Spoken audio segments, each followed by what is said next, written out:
Morning. ठोस अवस्था lesson number first में क्रिस्टल के प्रकार, क्रिस्टल जालक के प्रकार पढ़ चुके। आज इसमें जो टॉपिक लेके आए हैं वो है क्रिस्टलों में निबिड़ संकुलन। क्रिस्टलों में निबिड़ संकुलन।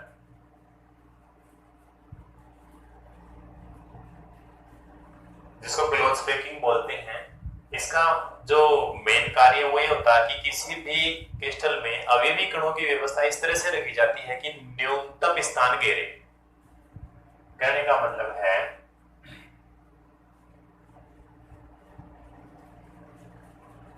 क्रिस्टलों में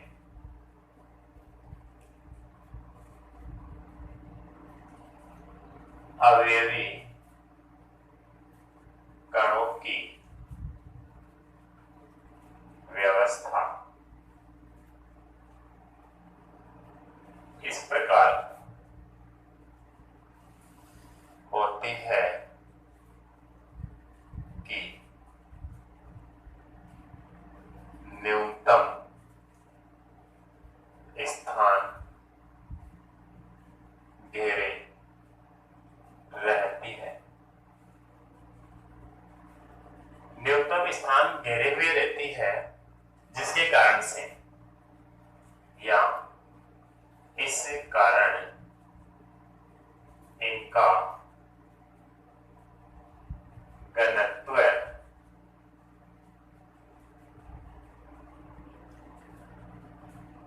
व स्थायित्व अधिक हो जाता है। इस व्यवस्था को निबिड़ संकुलन कहते हैं। निबिड़ संकुलन कहते हैं। कोई भी कण है उसकी पैकिंग इस तरह से की जाए कि न्यूनतम स्थान घेरे, जिसके कारण से उसका घनत्व और स्थायित्व अधिक हो जाता है। अब ये जो पैकिंग करने के बारे में हम कह रहे हैं तो इनकी पैकिंग अलग अलग टाइप से होती है, जिनमें पहले टाइप की बात करते हैं इसमें कि किस टाइप की है, तो है एक विमा में निबिड़ संकुलन। एक विमा में निबिड़ संकुलन का मतलब है कि विमा का मतलब है दिशा, तो एक ही दिशा में निबिड़ संकुलन करेंगे जिसकी वजह से न्यूनतम स्थान घेरे। और ये कैसे होती है उसके बारे में देखिएगा। एक विमा में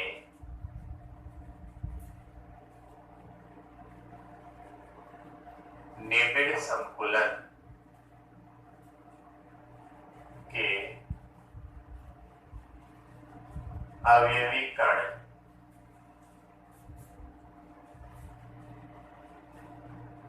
एक दूसरे से स्पर्श करते हुए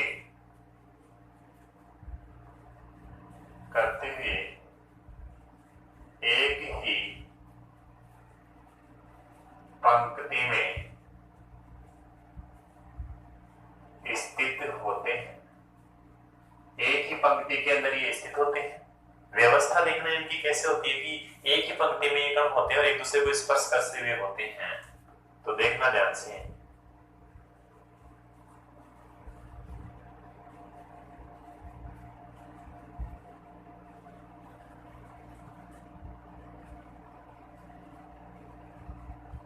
एक ही पंक्ति में जो कण चल रहे हैं, इन कणों के अंदर किसी भी एटम को हम देखते हैं। जैसे इस एटम को देखा कि एक विमा में है, तो ये इस एटम को देखा तो ये पीछे वाले से स्पर्श और आगे वाले से स्पर्श।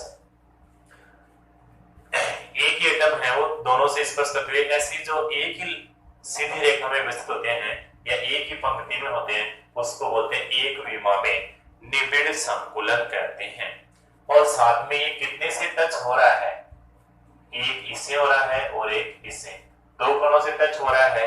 इस कारण से मैं इसे बोल सकता हूं कि इसकी उपसह संयोजन, उपसह संयोजन संख्या ऑर्डिनेशन नंबर इसका 2 होगा।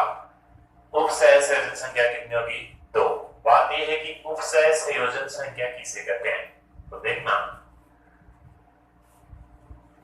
वह संख्या जिसमें अवयवी कण जितने कणों से स्पर्श करता है, यहां पर जो ये कण है ये एक इससे और इससे स्पर्श करें, इसका आंसर इसकी 2 हो गई, तो उसी को हम बोलते हैं उपसह संयोजन संख्या या कोऑर्डिनेशन संख्या बोल सकते हैं। ये तो हुआ अपना एक विमा में निबिड़ संकुलन। अब हम बात करते हैं एक विमा मतलब एक दिशा में, अब बात करते हैं 2 दिशाओं में। तो देखिएगा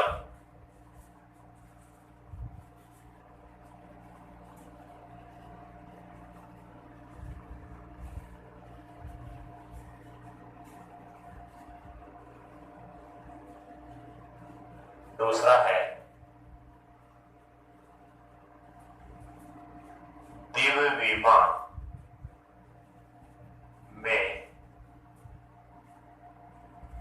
निबिड़ संकुलन।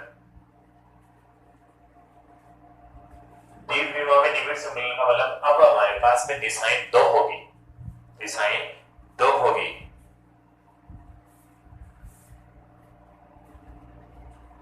द्विविमा में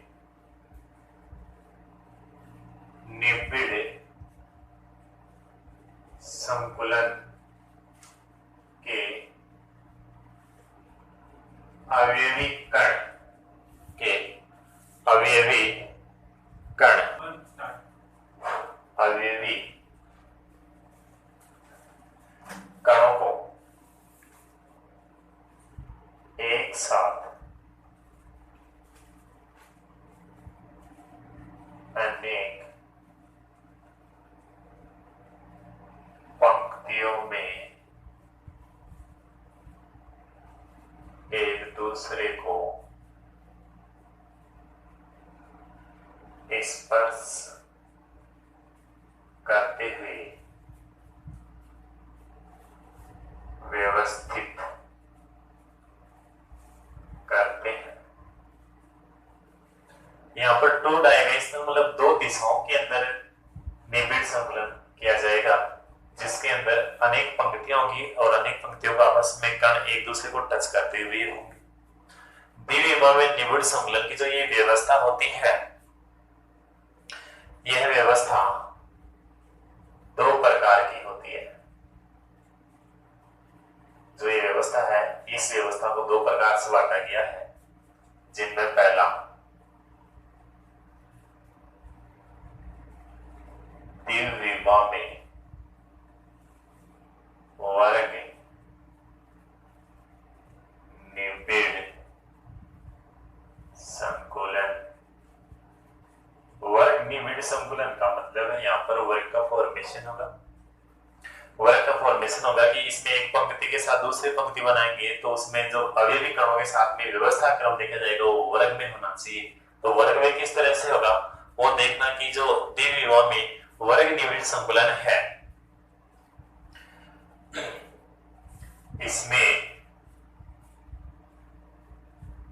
अवयवी कणों की प्रथम पंक्ति के नीचे दूसरी पंक्ति के अवयवी कण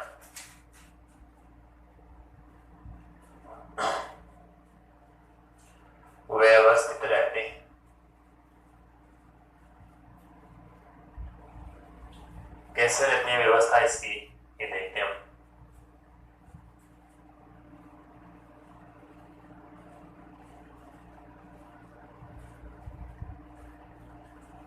ये अपने पास एक पंक्ति, इसके ठीक नीचे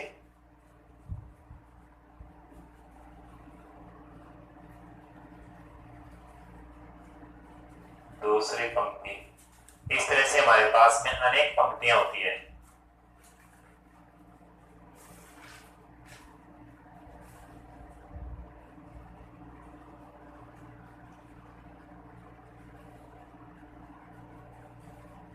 एक पंक्ति और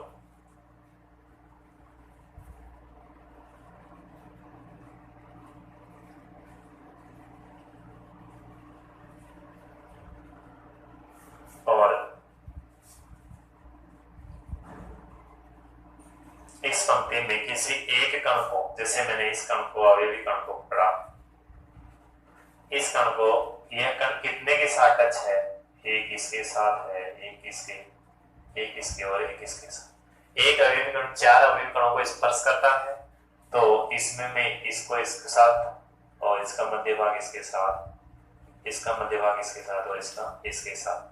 तो ऐसे द्विविमा में निविडम संकुलन बनाने के दौरान हमारे पास में एक वर्ग जैसी संरचना का निर्माण होता है। इस कारण से इसको बोलते हैं द्विविमा में वर्ग निबिड़ संकुलन।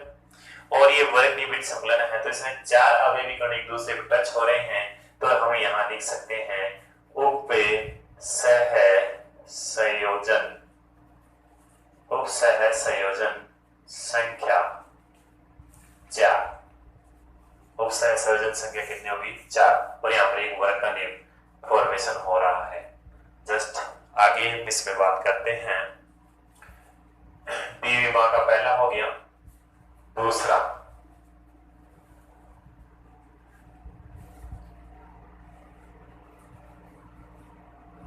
द्विविमा में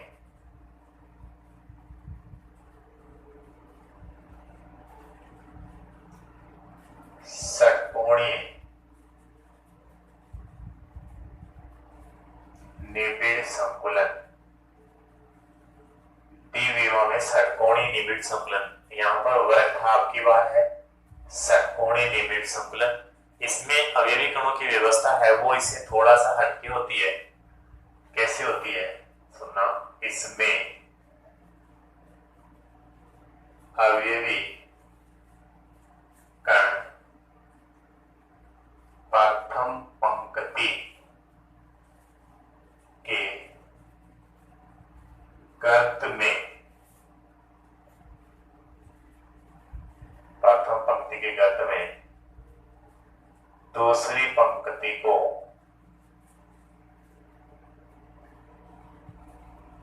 व्यवस्थित किया जाता है।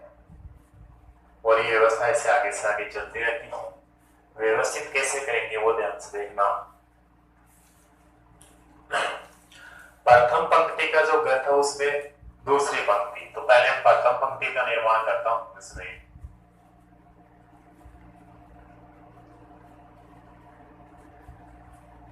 जैसे प्रथम पंक्ति और इसका गर्त की बात करो तो इसमें जो गड्ढा सा है, इस गड्ढे में दूसरी पंक्ति के कण आएंगे।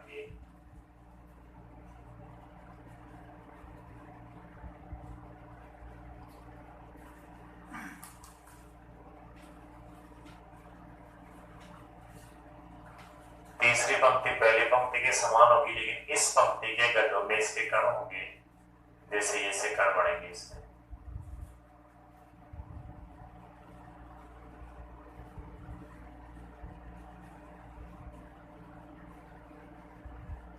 इसके गद में दूसरी पंक्ति आएगी। ऐसी ही व्यवस्था होती है। इस व्यवस्था के अंदर किसी कण को हम ऐसे, जैसे कि इस अवयवी कण को लेते हैं, अभी कितने से टच हो रहा है, 1 2 3 4 5 6। इसको मैंने इसके साथ, इसको इसके साथ, इसको इसके साथ ऐसे मिलाते गए तो एक षटकोण का निर्माण हो जाता है। 1 2 3 4 5 6। संकुलन जितने से स्पर्श करता है वह उसकी उपसहसंयोजन संख्या होती है। तो इसमें उप सहसंयोजन संख्या बराबर 6। ये था आपका द्विविमा में षटकोणीय निबिड़ संकुलन। हमने एक विमा पढ़ लिया, द्विविमा पढ़ लिया। अब जो तीसरा है वो पढ़ेंगे त्रिविमा में निबिड़ संकुलन। त्रिविमा के निबिड़ संकुलन का मतलब इसमें भी जो अब इसमें 3D का फॉर्मेशन होगा, साथ में जैसे द्विविमा में निबिड़ संकुलन थे उसके पार्ट थे, वैसे भी इसके पार्ट आगे बढ़ते जाएंगे। देखना इसको।